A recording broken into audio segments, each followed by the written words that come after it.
Welcome to the Jeremy and Andy Talk Movies podcast in person. In person. What a treat this is. This is a treat. I have to wear headphones. I'm not looking at a screen. I know. I'm looking at... I can almost reach out and yeah. Oh my gosh, so nice to be in the room. I don't have to worry about a lag in the talk. This is unbelievable. Yeah, this is the way it should be, Andy. It's the way it's meant to be. Yeah, I'm sorry that I ruined it from being You this way ruined all the every... time. No. A lesson learned. I'm going to let you know, never make decisions based on career or family. Base it on your Little passion. Watch Yeah, podcast. yeah, exactly. That's the way it should be. Mm-hmm. Speaking of making decisions based on your career or your passions, this week we are talking about Marty Supreme. Yeah. New movie from Josh Safdie. One of the Safdie brothers, known for movies like Uncut Gems and Good Times, which I've never seen Good Times, but I've seen Uncut Gems. I have too. Uncut Gems is a movie that made quite an impression on me. Yeah. I still don't even know how to explain if I like that movie or not. But it's impressionable. It's very impressionable. And if nothing else, I thought these guys have a lot of talent and they're good at doing what they do, which was correct. That movie had a real manic energy. I called it Anxiety the movie. Oh yeah. And it's been interesting seeing the brothers kind of go their separate ways and try their own things. Do they have a falling out, or do they just decide not to direct together anymore? I think it's just interested in different things. Of course, Benny Safdie has been a little interested in acting and been in several movies, some prestige movies with Oppenheimer. Yeah. And he's in the upcoming Odyssey. So him and Nolan, obviously, they must have hit it off. But I think why he was interested in kind of doing some acting stuff, Josh was like, I just want to keep making things. Yeah. And then, of course, Benny made his own movie with the Smashing Machine. Yeah. And so it's always interesting to see, when you see people work together and they work separate, see the difference in their own projects and wonder, who was bringing certain elements to the together project. Not that you can always extrapolate that, but I think after watching this, the first thing I'll say is I definitely think more of the manic energy came from Josh. Josh, yeah. So, I don't have notes today, so I didn't write a summary, but I'll try to just briefly explain what this movie is. Please try to explain this movie. All right, off the cuff here. Let's see if we can do it. So, Marty Supreme is about a young tennis rising star who is full of confidence and believes that he is destined for greatness. Yeah.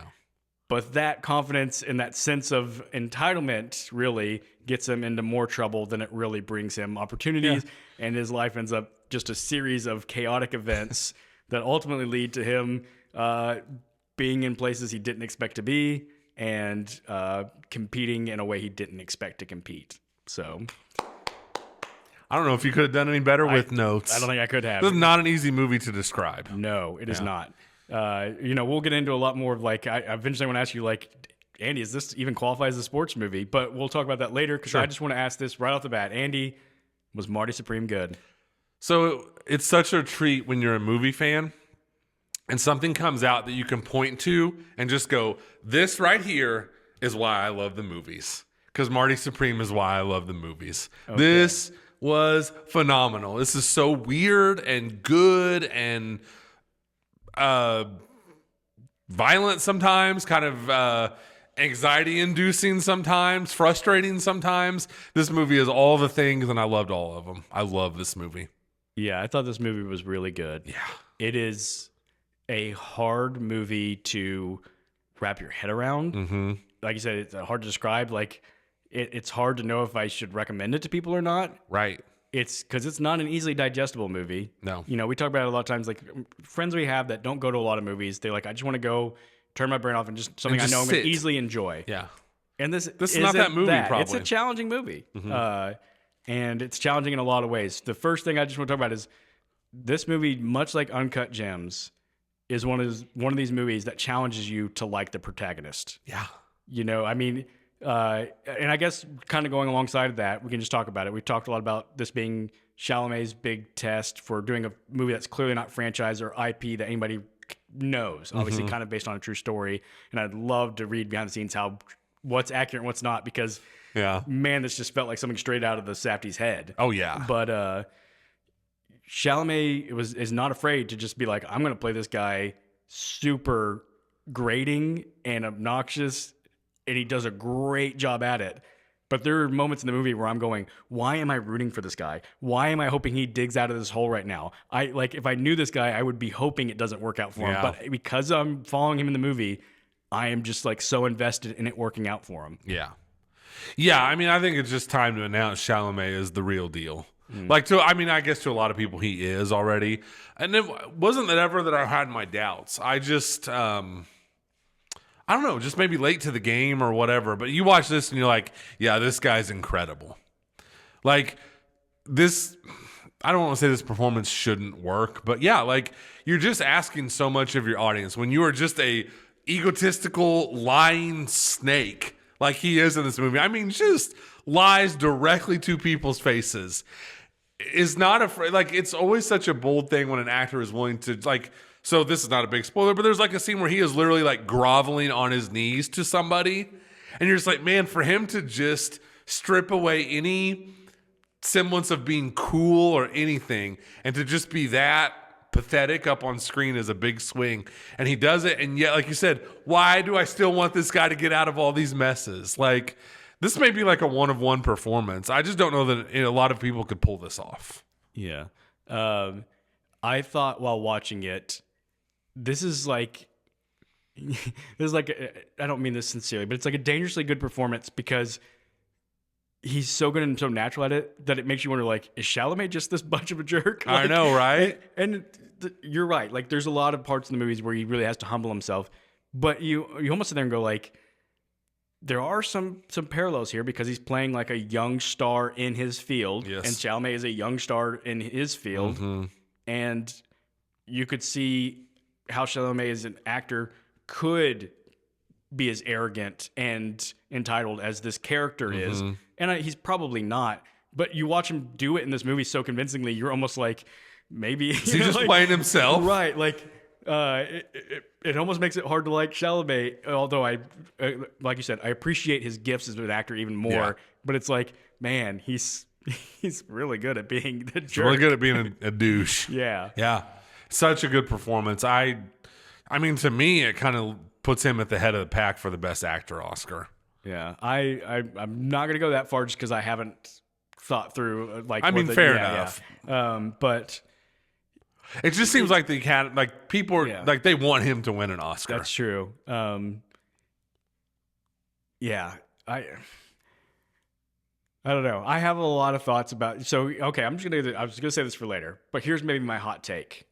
All right, because I do think not a lot of people could have pulled off this part, but I do think this movie came out 15 years too late because this was the perfect Shia LaBeouf part. And in fact, I couldn't put my finger on it. And after the movie, I was like, I know it's not like he's playing Shia LaBeouf, but I was like, he's channeling so much Shia LaBeouf energy. Sure. And that was like the exact type of character Shia LaBeouf like excelled at in this movie. But Shia LaBeouf never got a movie this good to do it in. Yeah. And I bet Shia LaBeouf is like watching this movie and like cursing, going like, why did I do 3 Transformers movies? This is the movie that I was born to do, but it came out too late, and Chalamet did it, and Chalamet crushed it. Yeah. But I just, it would have been like, because that was LaBeouf's, like, that was his corner. I can play like young, cocky, fast talking, little weaselly, like, yeah. Yeah. I think Chalamet just has the perfect look for, like, Weasley, like you said. And that mustache he has in this movie is perfect. It's also really important to point out, and maybe this is kind of out of place, but, like, this movie is nothing like what the trailer makes you think this movie is like. Yeah, which I actually would have guessed because, again, the marketers are going, how do we sell this to broad audiences? And the filmmaker is not somebody trying to appeal to broad audiences. No. Yeah. The trailer, I went back last night after watching this movie and I watched that trailer that I kept seeing in the theaters, and it really just made it feel like it's kind of like a feel-good ping pong movie. Yeah. They really lean into that, and I applaud it because we talk about it all the time. I don't want the trailer to spell out the whole movie for me. Right. Now, having seen the movie and then watching the trailer, I do notice things where it's like, okay, it wasn't totally selling this as like some feel-good movie, but probably 80% of the way. Yeah. It just made it feel like it was some feel-good movie. Yeah. And again, I'm not sure, and I'm glad they didn't cut a preview that was, like you said, really shows the movie. Yeah. But I'm not sure how you would. I don't know how you would either. This is This whole movie is just kind of a one of one. Yeah. It is. The other thing that this movie called to mind for me is it's a little PTA-ish. And what I mean by that is like PTA likes to have like these random like little side adventures and quests in this movie that almost feel like you're in a different movie for a minute. Oh, yeah. And all this stuff. There's this whole thing about a dog in this movie that is very PTA-ish. Yes. Yep. And it's funny to say that because I'm not the biggest PTA fan. We talk about that all the time. Yeah. Like I'm not even saying that as a compliment or an insult. Either way, it just kind of reminded me of that, and I was like, sure. But it is stuff that critics tend to love. They do. Kind of like a little bit meandering, unpredictable. Yeah. But all of this just had so much more energy than I feel like PTA's movies usually have. Yeah. Now, One Battle After Another was a much more energetic PTA movie than usual. Yeah. But this movie, man, this movie had a lot of energy. It had a ton of energy. Yeah, it's one of these movies, like, it is a cliche, but like it ends and you almost are like, you just got to relax for a second. Because you find, like, I said violent at the beginning, and I don't mean like, not like Scorsese violent, but just, I mean, there's a couple violent things that do happen out of nowhere. Just like a visceral movie, maybe is a better word. I don't know. Like, everything that happens just feels so real. It's like somebody gets hit or something in this movie. It just feels like you can almost feel the pain alongside them. Yeah. Yeah. And I should probably say, too, that while Chalamet is playing kind of a douche in this movie, it's popular with unlikable characters. Yeah, they're not trying to really make anyone a hero in this movie. Yeah, I mean, even like his sort of love interest side chick who's married. Really not a good person. Like, yeah, I mean, like for a while you kind of feel bad for her because of her, she's clearly made her own bad choices, but he's not treating her well. But then, spoiler, she does this whole fake out with a black eye thing. Yeah. And that happens, you're like, oh, she's crazy too. She's like, not doing. She's trying to hustle this guy with the dog. Yeah. And like even like Gwyneth Paltrow is like a very flawed character in this movie. Her husband's not a nice guy. Right. Yeah. Like, they're not interested in making this a feel good movie at all. No. It totally makes sense that Josh Safdie did Uncut Gems and this movie. Yes. Like a lot of Uncut Gems energy in this movie. Yes, and because it was the same thing, like where one of the comments that I would hear and I agreed with after that movie is it was such a different part for Adam Sandler, but it's like it almost had to be someone like Sandler that everybody just inherently likes because the character was so unlikable for you to go along that journey and not just give up on the character. And it's sort of the same with this one, where it's like Chalamet, you got to have that special touch where your character's gonna be so hard for people to go along with. You've got to be likable in the character, despite the fact that your character's not likable, to go along with it. Absolutely, it's really amazing casting. I mean, it really, really is. And Josh Safdie he has this gift for just ramping up the tension. Mm-hmm. Like he really is gifted at it. Yeah, and it is. I've heard of this about the movie Good Time. It's certainly true of Uncut Gems. That those are movies of like just a series of bad choices. Mm-hmm. And watching this movie, it's funny because like in Uncut Gems, like that is the point of the movie. Yeah. It is just a series of like anxiety-inducing, stop doing dumb things, bad choices. And this movie is like almost a normal movie that he's blended that into. Mm-hmm. So like for a while, it's almost kind of normal. And then you're like, after a while, you're like, God, he just keeps making bad choices and I'm getting more anxious. And oh, you snuck it in, Safdie. Yeah, he did it. By the time that he's in the park with Gwyneth Paltrow and she's giving him a necklace and they get themselves in some trouble, it's like, could you just stop screwing up everything? As soon as something good happens, you immediately do something dumb. They do, but I think a lot of the watchability of this movie comes from, it's almost like for every stupid thing, he does come up with something kind of smart, even if it's getting himself out of the stupid thing he just did. Yeah. And that's, I think, where a lot of the entertainment comes from in this movie, as opposed to it just being like this frustrating, like, I just want to punch you, Marty Mauser. It does balance it with, like, it's always fun to watch, even if it's someone who is arrogant and inherently a screw up. It is always fun to watch someone be able to, like, charm or sneak their way out of a situation. Yeah. Like, that's just fun to watch. And they do a good job of that here. Yeah, and they do give you a couple of moments that the good guy would do. Like he goes and he hits the husband of his girl. Yeah, like he's like, not, and he's like, shame on you, and you're like, it's almost like an applause moment, like, yeah. And then Yep. of course later you find out, well, Yeah. should have done that, but yeah, he's not. It's a really cool, like a tightrope walk of just like a terrible person but there is some good there, and it's a really cool balance, really fun balance. It kind of culminates. I don't think this is a spoiler to say it culminates in a ping pong match. Yeah. And he's got a rival in the movie who is a Japanese player. And of course, because of the time period, that's like a really big thing because it's not long after the war when people still had a lot of tensions with the Japanese. But maybe the one good character, and part of it's because he doesn't really say or do anything, is the Japanese ping pong player. Like he's very calm and seems very respectful. He's playing someone who's deaf from the war. Yeah. And so he just focuses on his ping pong, but he's very calm compared to Marty's like, manic and like and complaining and shouting. Like, yeah. And so you're watching the end and you're like, this is movie magic because everything in my logic tells me I should be rooting for the Japanese guy because he's so much more likable. But yet I'm rooting for Marty because it's his movie and I've been following him and I just want it to work out now. Yep.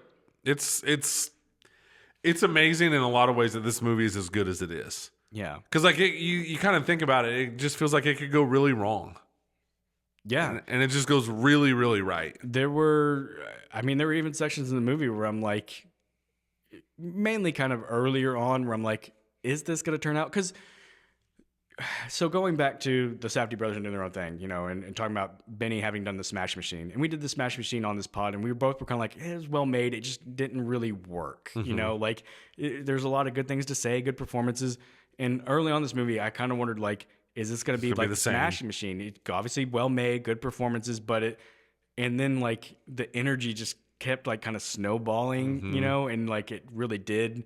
It gained all the momentum the Smash Machine didn't. But yeah, early on, there were some fears of like, I don't know if this movie's gonna turn out. Yeah. Everything in this movie is a big swing. Even like the way the movie starts, the opening credits are insane. Yeah. And you're just kind of like, right off the bat, you're like, all right, buckle up. Choices. Because this is a big choice to start out. I forgot about that. I'm so glad you mentioned it. I'll just leave it to the viewer to discover what those opening credits are like. Yeah. It is. It's really something. It's something. Yeah. Yeah. Let's talk about the ping pong in this movie because it is a ping pong movie, sort of. Yeah. It's, and I hear people refer to it like it is a sports movie, and I'm like, it is. So it really toes the line because there is a fair amount of ping pong in this movie. It is sort of the central thing of the movie, but there's so much going on around it that it's... Well, and just the structure of it too, like it really starts out heavy ping pong. And then in the middle portion of the movie, ping pong really takes a backseat. Yeah. For a long stretch of time. And this is a long movie. It's a 2.5 hour long movie. Yeah. But yeah. And then the ping pong scenes I thought were really well done.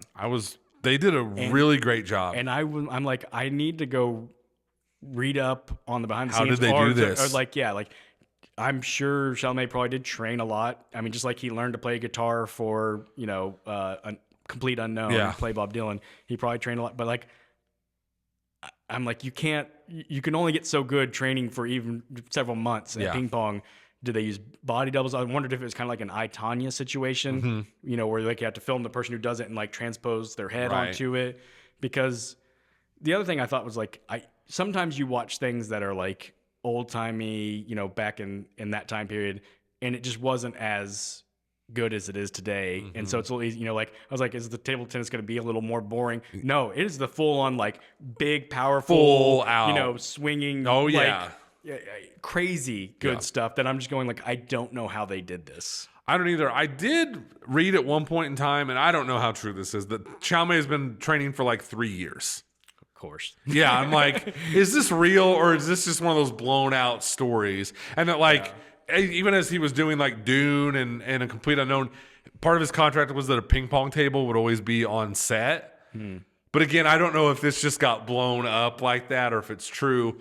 I would have to think it's a combination of real with CGI, I assume. Yeah. And I also wonder if they didn't use camera tricks, if they didn't have like a much longer Yeah. table so that those hits aren't coming quite as fast and furious as they seem like. When I was doing things like, couldn't help it. I was doing things like trying to watch and notice, but it moves so fast, it's hard to tell, like, is the ball CGI and they're just swinging their arms and then they're CGIing the ball? That's to go what where it would make needs to. the most sense. But like, if they did that, it's not obvious because I was watching trying to tell like how. Whatever they did, kudos to them because it's well done and it makes table tennis, ping pong look pretty thrilling up on the screen. It does. Yeah. And that was kind of a concern going in the movie. Like, it's ping pong. Like, I think ping pong's really fun, but how cinematic is it going to be? And again, kudos to Safdie for making it very cinematic. I would say it's absolutely. And then you also just have to wonder, like, again, with the Chalamet thing, like, if it's somebody else, do we just care less? Is Chalamet just that powerful of a presence up on screen where even him playing ping pong is just kind of thrilling? Yeah. So let me throw this at you, and I have a feeling I know where you're going to stand on this, but just because it's kind of the big comparison for Chalamet these days is Tom Holland. If Tom Holland was playing Marty Supreme, like, how does this movie look? Like, could he... I mean, it's obviously a different kind of movie. He has a different energy about him. He does. I like Tom Holland a lot. Yeah. I don't think it works as well. I think you need Chalamet. I really do. I don't think Holland can play the douche as well. I don't think so either. Tom Holland is just... He's so charming in a different way that Chalamet is. He's just like a natural, like... He's kind of puppy dog energy. Like Chalamet's a puppy dog. A cat, Yeah. I don't know. I think it's just such a special performance by Chalamet. I do. I keep drawing all these comparisons. I was again thinking of the Chalamet as the next Leo comparison to this one because I did think this does remind me of like young Leo. It reminded me a lot of Leo in the non-ping pong scenes. Yeah, because Leo he does that. He's made a career a lot of ways of playing like the tortured. Like, I could see Leo doing, like, the groveling and all of that kind of stuff. I don't know how well Leo would do in a sports setting. Yeah. Chalamet is so unique where he kind of can live in both of those worlds, and it's somewhat convincing. Yeah. Chalamet, too. Leo also, like, I don't know. I'm not the person to speak on this because I'm a dude, but... Chalamet is obviously a handsome guy that girls love, but Leo was always like, he was almost he's a true heartthrob. Yeah. For a part like this, where Chalamet, he straddles that line where you're like, if he was just a normal dude, could he walk through the mall, a mall, and girls wouldn't even pay attention to him because he's kind of goofy looking. But he can also, I mean, like the way he looks in Marty Supreme, he looks just kind of like a goober. He does. But then he's like getting girls left and right in this movie, and it somehow is convincing. Yeah, because we also know, like, it is in our mind. We see what happens when he is made up to look handsome, and he's got obviously this great head of hair, and all that stuff. But also, I commend Chalamet for much the way I feel about Leo, not working too hard on his body. Right. You know what I mean? Like, he's not one of these actors being like, I need to look so great physically. And like, he's kind of looks like a scrawny little twerp still. He does. And yeah. I know it's really unique. And yeah, he's just unique. He just kind of has that X factor. Yeah. He really does. Let's talk about some of the other cast. Yeah. So Gwyneth Paltrow is really just the only other like recognizable big star name. I was a little surprised she's not in it that much. No. But she gets a little bit to do. I don't know. I didn't walk out thinking very much about Gwyneth in this movie. Did you? No. Yes and no. It's Okay. like that's a cop-out answer. Yes, I just think because of the specific presence she brings. And I do think it's really smart casting to kind of lean into her. I don't know what her age is, but it's like she's just really convincing as like I used to be a big star. And I don't mean that as an insult because that's not how I feel about Gwyneth Paltrow, as an actress, but she just pulls that off really well. And she kind of has like the way she is super into Marty, obviously, as we find out at different points in the movie. But she's also just like, I think she really shines in that initial phone call scene where he just like, hey, I saw you in the lobby yesterday. And she's just very unaffected and she plays it really cool. Yeah. She does a really good job of that. Just her voice in that scene, too. Yeah, like, she does a really good job of that. And then, like, there's a scene in the movie where like Chalamet kind of peeks in on her and she's upset. She's crying. And she does a good job of that too. So she can really balance in this movie. Like she's kind of like cool and collected and like very unfazed by Marty Supreme. But then she's also kind of has like this desperation and like, I just wanted to do good in this play that's just kind of terrible. And I don't know. It didn't jump out at me because of like it's a flashy part, like you said. It's really kind of a subdued part.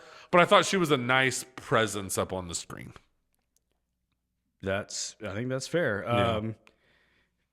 So Odessa, I don't know how you pronounce the last name, Zion. Bad podcast. But I have to sneeze. It went away. I fought it. Way to go, Andy. Thank you. Odessa Zion, who plays Rachel, his impregnated side piece, I guess, or he's the side piece to her. I don't know. She was a stand-up, but it was also sort of I've never seen her before, and But I thought you she have. did. Oh, have I? You saw her in Until Dawn this year. I did. Okay, so like I was thinking she looked familiar, but I couldn't place it. Yep. And that makes a lot of sense. Yes, I thought she was really good in this movie. She's the one, I've already seen a little bit of buzz, which take it for what you will, online about like someone give Gwyneth Paltrow a Best Supporting Actress nomination. Yeah. I would give it to Odessa. I would too. You know what's wild is I'm saying that I clicked on her IMDb, I've seen the Until Dawn, and I'm remembering now that when we talked about Until Dawn, I thought there's something about her that I think she could be. And yeah, that's amazing. That's who that is.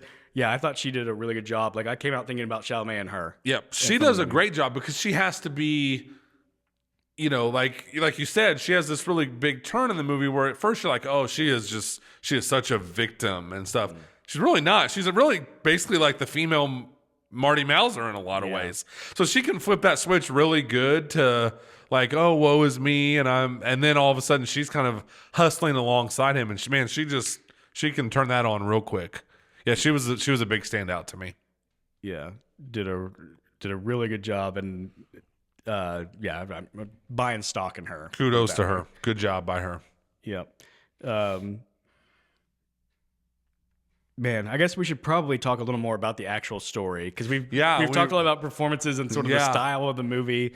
So in the story, it begins with he's about to play in a big like worldwide tournament. Yeah, is it the British Open? Yeah. Is that what he's in at the beginning? I think so. I think so too. And it's a big deal that the Japanese have come because it's the first time since, I guess World War II that they participated in these games, and they had been like banned or not coming or whatever reason. And he explains it's because they're so big on table tennis that they like wanted to come represent the country. And it's hard to tell because almost all the story is told from his perspective, and he's so arrogant. Like he describes himself as the best in the world. So, is he, or is it just self? Yeah, exactly. Like, and you kind of just buy it because he says it so confidently. Like I'm going to go win this thing. I'm supposed to win. And so he goes and he does make it to the championship with no problem, but then runs into this Japanese player who's a little different than anything he's ever seen, playing with a different paddle than he's ever seen. Can't figure it all out. Yeah. And loses. Yeah. And so that's sort of the inciting incident. It is between the fact that he loses and because he's so confident and cocky, he's really racked up a lot of expenses because he's expecting to win all this money and launch himself into fame. And so he's in all this debt. he's lost, and everything kind of spiraling, and it's about him trying to get back to the next tournament to like redeem himself. It is, and it's just a really interestingly structured movie because number one, it's not a Marty Mauser origin story. No. Like you're just kind of thrust into his world. And that first like 10 or 15, 20, whatever minutes up until he loses that tournament, it really makes it feel like this is a guy who's just got it all together.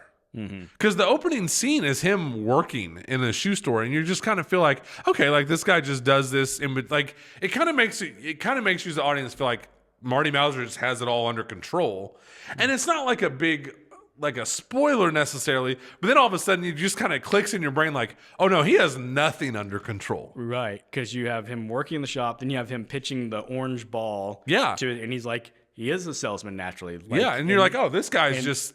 Everything's looking up for Marty Mauser. He comes back, even him having to convince the other worker at the store to give him the money that he's owed. Which is a really funny scene. It's a funny scene, but it also like he does such a good job of talking his way through it. You're like, I'm with him. He's got to have the money. He's saying all the right things of like, look, I've got a gun. You you can call the cops, you can tell them everything. I just need this money so I can go to this tournament. And you're like, you're with them, but you're right. Once you get through the movie and you start realizing how much of a pattern this is, you look backwards, and you're like, oh, this guy's just faking it every step of the way. And it's like I said, it's a really cool idea and it's cool structure. I was trying to think of when the first time they kind of peel it back and let you realize that this guy's actually a loser. Or is it just kind of gradually unfold, I guess, maybe is a better way to say it. Yeah, it probably hits different people at different points. Different times. I'm trying to think as an audience, like when I kind of caught on. I don't know. Yeah, I don't either. Yeah. And his selfishness really starts to come through more and more. Yes. Because it's not just the Rachel character who he mistreats, like his friend, the cab driver, when they go out and do stuff, and like everything he does is like so inconsiderate to the friend. And again, he's such a good talker. He's constantly telling the friend how he's going to like make it up to him and like pay him back more so and all this. And you almost get the sense like he really believes what he's saying because he's so certain of himself that he's going to be able to do these things. But it's always like he's just dragging other people through the mud with him. He is. And he's so quick to just stab anyone in the back who's in his way. Yeah. And this movie does a brave thing too where like, we talk about this all the time. Like so many movies feel like they need to hold your hand through things. There are times in this movie where Marty just completely tells a lie directly to someone's face. And the movie doesn't, it's not like it zooms in or we get some musical cue to know, like it doesn't tell us like, hey, he's lying. You just have to know that because you have to pay attention to this movie. Yeah. Yeah. I say probably the big turning point comes when that bathtub breaks through the... Yeah. That's kind of when things really start to unravel, if I'm remembering right. In our defense, let's just say to the audience, a lot happens in this movie. So much. So it's hard to remember, like, beat by beat, the order in which things go. Yeah. So I do want to back up a little bit to talk about one of the weirdest scenes of the year. The honey? The honey. But I was just going to say, like, so again... times when he does come across good. So into the semifinal of the first tournament, he's playing a guy who was like the former number one champion. And he's up and he's about to win. And he's like, let's just have some fun. Let's have a little fun, put on a show. So they do a whole like a bit. A whole bit, like hitting all trick shots back and forth. It's really entertaining. And then the guy wins the point and everybody gets to cheer him. And so the next point, the guy just sets him up. He's like, I know I'm not winning. Yeah, so and you gave me that, thank you. So and then they're out to dinner afterwards. You're like, he is a good dude. Look at this, and then the whole ordeal with buying the meal for Gwyneth Paltrow's whole table, which is always going to offend her rich husband. And he comes over, and it leads to him telling this story of the honey when he was in a concentration camp. And you could have given me a million guesses of where that story was going, and I would not have guessed it. But just because the audience is going to have no idea what we're talking about if they haven't seen this movie. This guy's in a concentration camp. He's sent out to defuse bombs by himself, so he's kind of unsupervised. He follows some bees to their hive, and what does he do? Smokes them out or something? Smokes them out. And gets the honey and smears the honey all over his body. And the guy goes, why? He goes, because when I got back to my cabin, it's kind of like a brilliant and endearing thing, but it's super weird. He goes, I let all my companions lick the honey off me for nourishment. So he opens up this jacket and we get to see them lick the honey off. And it is like, it would have been like a shocking, interesting story for him just to tell, but to put the visual along with it was like, wow. And it goes on for long enough. We'll just say that. Like, you're just like, do I need to look away? Do I need to, like, it's awkward. Yeah. Yeah, it's awkward. It is, yeah. Okay, so maybe, as I'm talking through this, maybe the tip for me of when Chalamet is like not a great guy is some of the comments he makes to that Penn guy about his son. So this is interesting. He makes some of these comments. It got an audible in our theater like, ooh. Like it got one of those reactions. Yeah. Yeah. So yeah, so the guy we're talking about is the guy that plays Gwyneth Paltrow's husband in the movie. Yeah. This guy does a phenomenal job.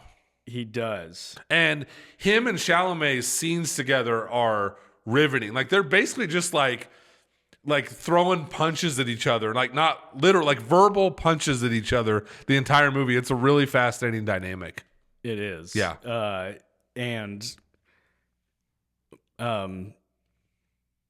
Yeah, both of them, like you said, they're not likable characters. Either And they one just, of them. like, they will both go to those places that you shouldn't go to with each other. And yeah, like they're kind of the perfect foils for each other, though, because even at the end when Marty has to use his help, and of course the guy's like, at every moment I'm like, is this guy just about to any moment turn, like not turn heel against Marty because he already is there, but like is he about to just pull the rug out from Marty? Right, I guess like is what I'm saying. stick the knife in even farther. So I'm sitting there going like, don't trust it, Marty. Like you're gonna show up for the plane, he's not gonna let you on, or you're gonna get off the plane, he's gonna do something there. Like it was just always kind of keeping you on edge because you knew that there was that friction between them. There was friction, but I could sit there and watch those guys just throw verbal bombs at each other. I could have had 10 more minutes of that. Yeah. Because both guys are really great. And then, like, there's at one point where Marty says something really offensive to this guy, and he's like, you struck a nerve, so I struck a nerve. And you're just like, oh, man, what a jerk. Yeah. Yeah, kudos to that guy. He does a great job. We probably should have a while ago. I'm going to go ahead and say spoiler warning right now because anything we talk about going forward, if you haven't seen it, probably should see it first. So spoiler warning. Probably the pivotal moment of the movie for really exposing Marty as a character is him trying to do a very sincere explanation of how things are to the Rachel character. And he says to her, I have a purpose and a gift and nothing get in that way. And you don't. And it's basically you don't know the burden I have of this gift and expectation, and you get to just do whatever. I can't do that. I don't have that privilege. And he even says you think it's a privilege, but it's not, or something like that. It is the thing that's so telling about it is you can tell he thinks he's being kind by being this honest and sincere with her, but it is the most jerk thing anyone could say to somebody. Yeah. And he's completely oblivious to that fact. So oblivious. And they do this thing in this movie where Marty Mauser, when he's telling people this, he doesn't scream. You're right. He thinks he's taking the high road. He's like, I'm not mad. I'm not yelling. I'm not raising my voice. I'm just telling you the facts. But he's such a jerk. Yeah, you're right. And again, that's just really good acting between both of them. Even her just having to kind of listen to that, but just her expressions and just how she accepts that and stuff it's really good stuff. Yeah. And there's a lot in this movie you kind of look back on and kind of have to reanalyze. It's going to be a very interesting second watch whenever I get around to a second watch of it. So Marty's mom is a character a little bit in this movie, played by Fran Drescher. Really good job by her. It was nice to see her kind of be reserved. But from the very first time he interacts with her, it's immediate friction. You can tell there's weirdness between them, and he's very keeps her at an arm's distance. You're like, okay.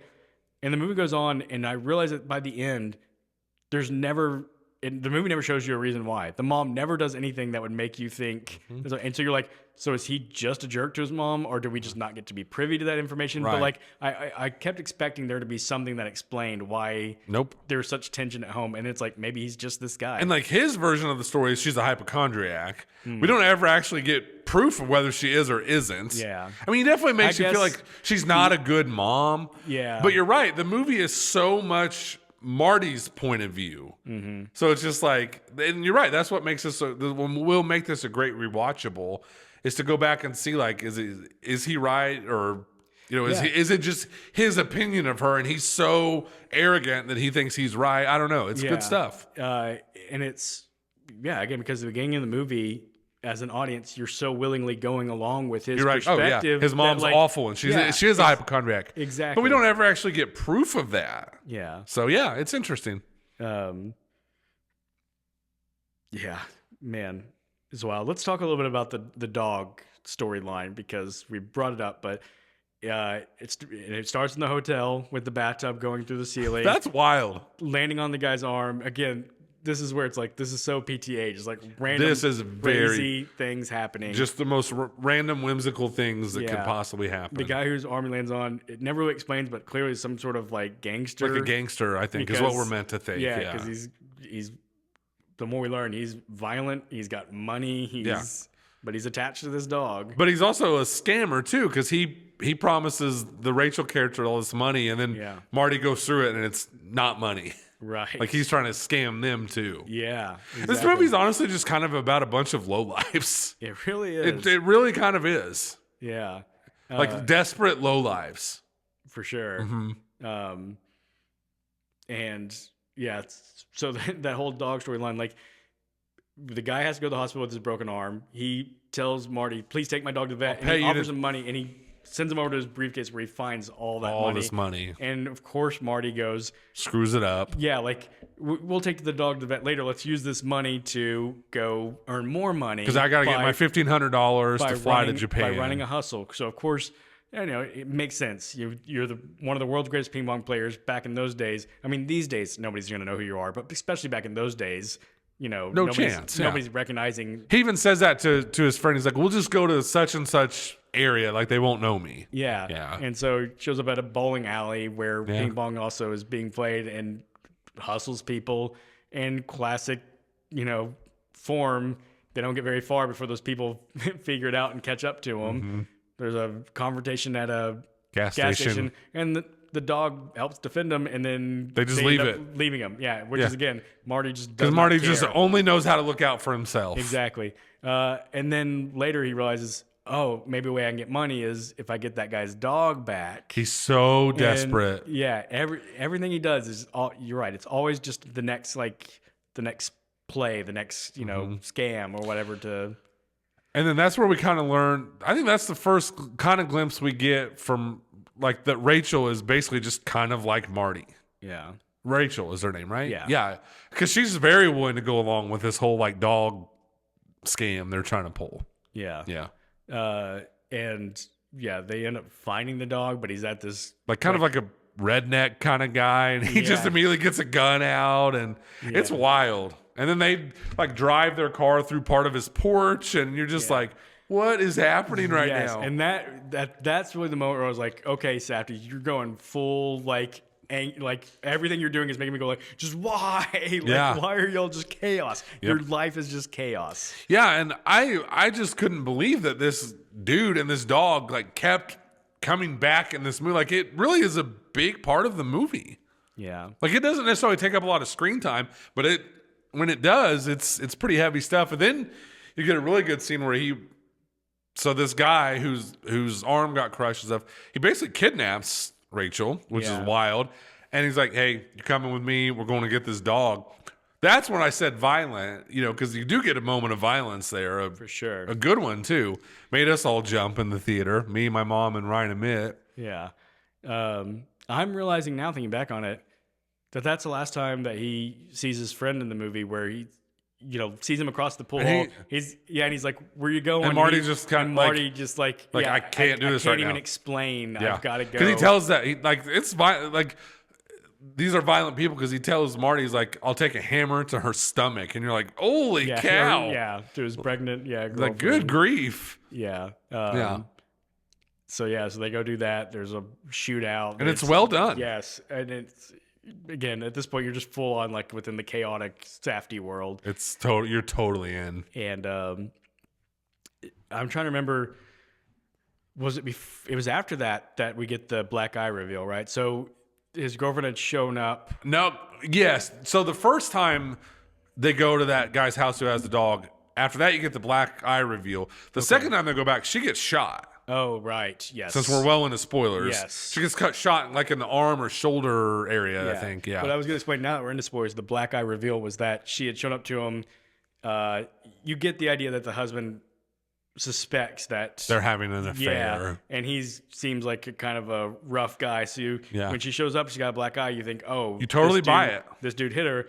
And then after a while in the movie, like, she's crying, and he goes to like wipe her tear, and it smears makeup. He goes, "What is this?" And he realizes there's no black eye. She's a hustler too. She's hustling him, and then you realize like Marty had gone and hit the husband with a trophy, no reason, bashed his face for doing that. Yeah. And I was shocked that the husband wasn't dead. Yeah. There's a scene where she comes back to the husband, and I was like, well, she's going to find him dead. And that's going to be Marty's next big thing he has to get out of, is that he accidentally killed him, but he doesn't. Yeah. No. And yeah, so if you're listening to this podcast and you haven't seen this movie, we probably sound nuts. We sound insane. Yeah. Absolutely. But this movie is basically just like insanity, just going to another level, to another level, to another level. It ultimately leads to We're having to leave out so much. There's so much to talk about, and we're trying not to just rehash the movie. This will be a 3-hour podcast. But it does ultimately lead to him being in Japan, It does. where he thinks he's going to finally get a chance to compete in this next big tournament. Finds out it's not going to happen. Which is so funny. Like, they do such a good, like, this guy is so full of himself. He didn't even bother to find out if he's in this tournament or not. Yeah. He just assumed he was, and that guy's like, no, like, you owe us, like, you owe a fine. Yeah. And essentially, the guy's like, not only do you owe the fine, but they just don't, none of them like him. Yeah. They're like, we're not letting you Like, compete with us. They do a good job throughout this movie. Like, everyone he has to go to for something, he's previously offended them in some way. Yeah. And they're like, no, you're a jerk. Yeah. So it's good stuff. So then he just decides, like, screw it. I'm here. Because, like, he kind of went back to Gwyneth Paltrow's husband to grovel because he wanted him to do, like, an exhibition match because he wants to start selling his pins in Japan. This guy owns whatever it's called. Pin company. I can't remember the name of it now. It doesn't matter. Yeah, so, yeah, there's so much information to give out. You're right. He's back in Japan. Let's just leave it at that. Yeah. But yeah, so he's supposed to do this exhibition. He's supposed to throw the match. Which he does. And he does. But And this is one of those movies where you never know what's going to happen in this movie. No, that's literally, and it's one of the things I love about the movie, but at any point I was like, I have no idea what's going to happen next. I mean, that really sells it when the bathtub falls to the ceiling. Because at that point, you're like, I don't even know if we're going to make it through this ping pong game. Something random might happen. I honestly kept waiting for someone to just shoot Marty Supreme in the head. And anyway, so yeah, he plays, and he does throw it exactly the score he said he was going to throw it.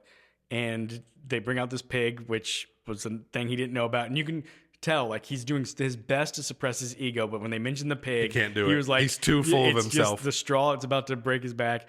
And then finally he has this revelation of like, I'm here. I just threw this match, and they're not going to let me compete in the tournament. Screw it. And says, screw it. And then he starts announcing, this is all fake. Don't you want to see a real match? Would you please give me a real match? Begs the guy, makes a big show of it. And the guy agrees to play him in a real match. And then we get, I think this was my favorite exchange in this movie. So the millionaire who's paying Marty to do this, he kind of sneaks around the corner, and they have this amazing verbal, like, back and forth. And that guy's like, I'm a vampire. I've been alive for thousands of years, and I've just destroyed everyone in my, not literally, but that's what he tells him. And then Marty just kind of looks at him like, there's nothing you can do to me because I don't care. And I was just like, man, this is movies right here. Like, this is just two good actors just throwing heaters at each other. And it was such a cool moment, I thought. Yeah, well, it was really good. And then a really good dramatic final ping pong match, which, again, I had zero clue what the outcome was. No idea what was going to happen. You could have told me that this whole movie was building up to that Japanese guy was going to smoke him again, and it was going to end up with Marty's just a broken, disappointed guy. Yep. And I was like, it would have fit. But instead, and again, I could say this because we're in spoilers, it's this perfectly dramatically even back and forth all the way to the final points, and Marty ends up winning. He does. And this movie has such a great, like, dark comedy to it because he wins. And if you really think about it, that win means nothing. Nothing. And Marty just could not, like, he falls down on the ground. Like, he is so proud of himself. He's completely screwed. He has no way back to the United States. He can't play in the tournament. This match means nothing. Yeah. But to him, for his ego, it's a huge deal. And essentially what he's discovered in that he's not just going to play in this tournament is, like, that was supposed to be his livelihood. Yeah. Like, he's literally done. Like, that's the thing he does is ping pong. He's like, if he can't play in these tournaments and win and make money that way, like, what now? So, yeah, that's kind of all he has. It literally was that, this is all I've got left in the world is if I can just have this one win and know for myself that I am, in fact, the best in the world in this moment. And yeah, it doesn't do anything like in a typical sports movie, he wins that one dramatically, and then, people say, all right, you've earned your way out of the tournament, but like, no, this is a real one where it's going like, no, you pissed everyone off. Yeah. You've sealed your fate with this, but I hope it's worth it for you. This movie is 0% concerned with giving anybody a happy ending of any kind. And so, like, I guess, like, I'm sitting there watching going, like, it kind of does give you the triumphant sports moment. He does win that match. But it's really not triumphant at all. It's like, it's weird. It's really weird. And then, so now we're to the end of the movie, and he goes back to the United States. He kind of hitches a ride with, like, the troops, right? He is kind of being a good guy because he goes straight back to the hospital to see Rachel. Okay, first of all, are we meant to? Did the camera make it look like she had her arm amputated, or was it just like sitting in such? Did you notice that? I didn't. I kind of noticed that. I don't know. It doesn't matter. Yeah. And he goes to see his child, and it's so funny because like he goes, he sees his child. The nurse holds it up. He's emotional, and it starts playing "Everyone Wants to Rule the World," and it's so like if you didn't know anything else about the rest of the movie. Like a very happy ending. Really, everyone's in a terrible spot at the end of this movie. Yeah. And I was like so safety of that ending because the babies, like you get some cute moments of the baby like looking and like, but for the most part, it's just the sound of crying babies, and they keep the sound of crying babies going well into the credits. Yeah. And it's like, you almost think like he got Safdie something and well, we got all this great audio of crying babies. It'd be a shame to waste it. We need to let our audience just hear that grating sound of crying babies, which sounds bad to say grating sound of crying babies, but it is. It's kind of a grating sound. And it's really amped up. And, and then the movie's over and you're like, Marty is, like you said, he thought ping pong was his ticket. He's got nothing. His girlfriend's been shot and may or may not have her arm amputated. Maybe I just looked at it wrong. The last time you see Gwyneth Paltrow, she's a mess because she got bad reviews for this crappy play. Yeah. You know, Gwyneth Paltrow's husband got screwed over by Marty. Like, nothing really ends well for anybody. No. But yet somehow the magic of this movie is you're kind of like, all right, Marty, way to go. And it ends on, like I said, Everyone Wants to Rule the World by Tears for Fears, which kind of is a upbeat type of song. Also really funny that this movie takes place in the 50s and just openly uses 80s songs. They just don't care. Yeah. Yeah.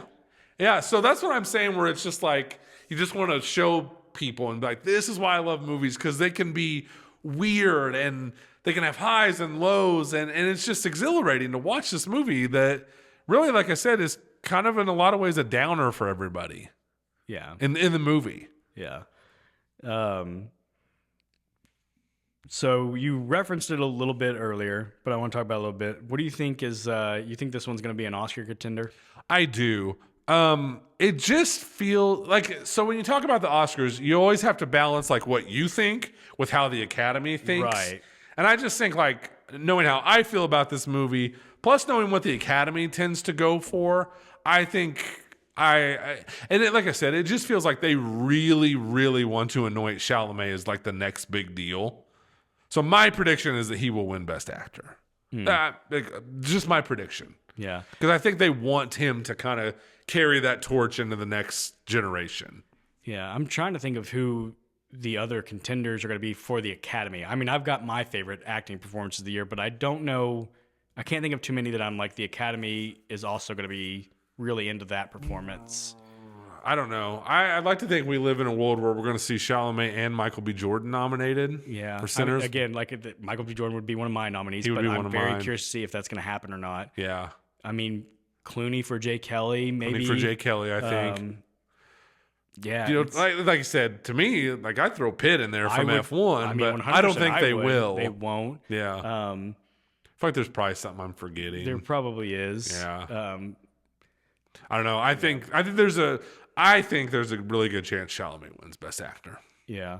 Oh, DiCaprio for One Battle After Another. That's another one. That's kind of one I was thinking of. Yeah. Yeah. So, yeah. Rotten Tomatoes, 95% from critics, 83% from audiences. I think that's about what I would expect. That doesn't surprise me. I would actually say maybe I'm even a little surprised the audience is that high because, again, I could see this being a divisive movie for a lot of people. I could see people, like if someone tells me they don't like it, I'll be like, I understand. It's a lot. Yeah. And I think the whole thing too is you're going to get a lot of people that were showing up thinking they were going to watch some feel-good movie about ping pong. A sports movie. A sports movie, and not at all. Yeah. We didn't even mention, again, not that we have to touch on everything, but his friend, the big guy that he does the ping pong ball investment with, who he's just like, great job by that guy. But that Marty is like so clearly using that guy. Like, I mean, it's so not even, blatantly. Yeah, you just almost feel bad for the guy that I'm sitting there thinking like that's another moment where I'm going, I half want this to work out for Marty because I'm still rooting for him for whatever reason, and I half want this guy just to kick him out. Yeah. Or punch him in the face. Yeah. Yeah, good job by that guy. Yeah. I don't know anything about the box office for this movie, and this is something that we've talked a lot about, how Chalamet's one of our stars who can open a movie just on his name. Yeah. But I've heard maybe that's not being so much the case. No, it's the case. Is it the case? It's okay, the case. Good. So this movie it opened on Christmas Day. So it's got those couple extra days, but it made almost $30 million from Christmas to today. Do you know what the budget of the movie was? Because I don't. I saw that the budget was $70 million, which for an A24 movie is pretty high. Yeah. But I feel like in any other universe with any other actor, this movie opens to like $8-10 million. So look at what happened with the Smashing Machine. You know, it was A24, wasn't it? Yeah. Yeah. Safdie brother, a big star. It bombed.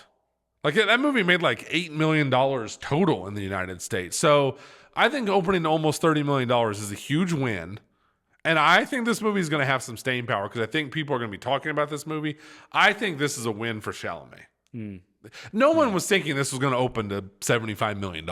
Right. You know, that's not the expectation for a movie like this. But for it to have the opening that it did, and I do think this movie is going to get a lot of Oscar nominations, so I think it could even have like that extra boost like a month from now or whenever the Oscar nominations are. I was a little surprised when I went to the theater I went to see it that so like theater I go to down in Chattanooga, it's got like its main wings and it's got like these two little side wings. Mm-hmm. And the further you go down, like usually like the smaller the movie. Yeah. And I was surprised when I got my ticket it was like it was an early afternoon showing because I was doing a double feature, but it was down into like the side theaters. And I'm like, oh wow, I figured it'd be like one of the first main theaters. And I guess all those are still being used with Avatar, Fire and Ash. And that just kind of shocked me. I was like, man, maybe they're not expecting this to be this big. There was a pretty good crowd in the theater though. And so I was like, well, that's encouraging that it seems like people are coming out to see this. To me, you know, I'm just an amateur box office guy, but to me, it's a win. Yeah. And it does show that Chalamet has that power to draw people in. Yeah. Because again, it's, you know, we say Gwyneth Paltrow is the second biggest name in this movie. And she doesn't do anything anymore. Well, she's also she's not someone who's been a draw for a long time. Yeah, like this is just Chalamet. It's just Chalamet. The last 10 years, Gwyneth Paltrow just pops up in Marvel movies. Yeah. So that's no way to gauge whether she's still a draw or not. I mean, so yeah, I think he's got the power and nothing but big things, I think, for Chalamet. And he seems to, you know, I didn't care about Wonka, but like it was a hit. Like he seems to. And he is following that DiCaprio route of like, he does seem to be like pretty picky about what he'll do. And he wants to work with good directors. So it's all a win to me. Yeah. I do come out of this going like, I think I'm a bigger Josh Safdie fan. Mm-hmm. Again, I really don't mean to put it as a versus thing with his brother Benny, but like, it makes me just think I probably lean more towards like his sensibilities than Benny's. I think Benny probably is a little more mainstream, and that's probably why he's a little more into the acting with these movies that he does. He was the one that was in Happy Gilmore too. Yeah. You know, like he likes just. And it's hard because like we were maybe kind of hard on the Smashing Machine, but like I did enjoy that movie. Yeah, and like I thought Dwayne Johnson was incredible in it, and that you have to give some credit to Benny for that. Yeah. So like I'm in on both of these guys, but yeah, I would lean more towards Josh. Yeah. And again, sorry, Safdie guys, if you listen to this, I'm not trying to pitch you against each other. No, not at all. I'm glad they're both directing movies. Yeah. You know what I'd really like to see him do? Because, you know, with Uncut Gems and this, like we said, like he's really got a knack for like just ramping up. I'd almost like to see him do a genre movie. Like almost like just an action movie, just to see what he could do with that ability to like ratchet up the tension and stuff. I think that might translate well to like an action type of movie, or you know, I think of something like Speed that's all about like, oh, if the bus, like give him like a gimmick or something, and then kind of let him do his thing around that. I think would be interesting to see. It would be interesting. He's definitely one of those guys. I'm fascinated just to see what's his next project going to be because he's one of those guys. I'm like, what interests this guy? I know. I mean, his movies are weird. I was definitely thinking that while watching this movie, going like, because it's based on a true person. Like, how did he come across the story? I know. And what was it about it that hooked him initially? And you know, again, I want to learn more about the Royak because I want to know, like, was he really kind of this agent of chaos, or is that purely the Safdie effect? Because that's what he does. So Ryan actually looked it up on our way Okay. home from the movie. So it is based off a real person named Marty something. It wasn't Mauser. That's made up for the movie. But he was like this, like kind of like slick con man type of guy. But it's just like anything in Hollywood. They took that basic and then like just blew it out. So it's a lot. It's got to be a lot of Safdie thing. Yeah. Or Safdie and Chalamet together, maybe. Right. And that's what I imagine probably was the appeal of this, because ping pong just seems so random. But I imagine Safdie hearing ping pong and kind of con man and going, like, that's what I like. I like that's that interesting. juxtaposition of like Yes. this. It's obviously it's played at a very serious, high competitive level, but ping pong inherently kind of feels like a child's game. Yeah. And it's like this child's game with this Very like real very adults, like grimy, grimy, dirty yeah. underworld, like you were talking about almost. Like, yeah, that's it weirdly kind of makes sense in a way. it does. Yeah. So yeah, I'm really curious to see what's going to pique his interest next. Me too. And then, like we always talk about, when someone's big or whatever, like just to see what the future holds for Chalamet. Like I know we got Dune 3 in 2026, but I don't know what he's got lined up. Yeah. Yeah. Me neither. I remember at one point in time hearing some rumblings of another Wonka movie, and I'm like, please don't do Yeah, that. don't do that. Please don't do that. Yeah. Yeah. So we'll see. It'll be interesting. It will be interesting. Yeah. Andy, this was a lot of fun. So good to be back in person with you, Yeah. with this movie in particular, where Yeah. there's just so much to talk about. So Did we go much. an hour? We did. Yeah. Yeah. I'm not surprised. I'm not either. I'm going to be very curious on this one to hear what other people think. Yeah. I had a good feeling that you were going to like this movie. I walked out and I was like, that it's got the energy that Andy likes, I think. It was 4 for 4 with my crew, because it was me, Okay. my mom, Ryan, and Mitt, and we all really enjoyed the I movie. was going to ask you about that because you mentioned that your mom went, and I was like, Yeah. I've got to ask him if his mom enjoyed She the movie loved or not. it. Okay. She was a big fan. She's a lot of where I got my love of movies from. So she's always very open to. She doesn't mind the weird, off-color type of movies. So yeah. Yeah, because I was thinking about it like, you know, when my dad liked that movie, and I'm like, I just don't know. I don't think my Like, dad would have either. so- But I saw it with my boys who are 18. I'm 45. My mom's 74. Yeah, and it that's- appealed to all 4 of us. That's good. So that says Yeah. something, I'm sure. And again, I'm curious because the movie itself, the type of movie it is, makes me think guys our age, like it's suited for us. But it is Chalamet, who appeals to the younger generation. So like, I do think it's going to get a broad demographic of people coming to see it. Yeah. And so yeah, I was curious if they're all going to like it the same. Like I said, it did for my crew of people that were there. Yeah. Yeah. All right. Well, we will be together again soon. We're gonna just maximize our time We together. are. One of our favorite pods of the year coming up. Because Can't wait. We're going to do our end of the year best of, worst of Cannot wait. podcast. I'm very excited about it. That one will surely go an hour too. Sorry, audience members, if you don't like our long pods, but we're going to have a lot to talk about. If we're gonna be together and we're gonna sum up the whole year, Yeah. I'd say probably hour and a half. I bet. Yeah. And then we'll also do a pod talking about our most anticipated of next year. Yeah. So- And I'm gonna go to the theater tomorrow and watch something that you have seen, Yeah. because you see movies a lot more frequently than I do, and then we'll hopefully squeeze that in too. Yeah, absolutely. Andy, so glad we got to do this. Good to be back together. And for you guys watching, we'll see you next week. See you soon.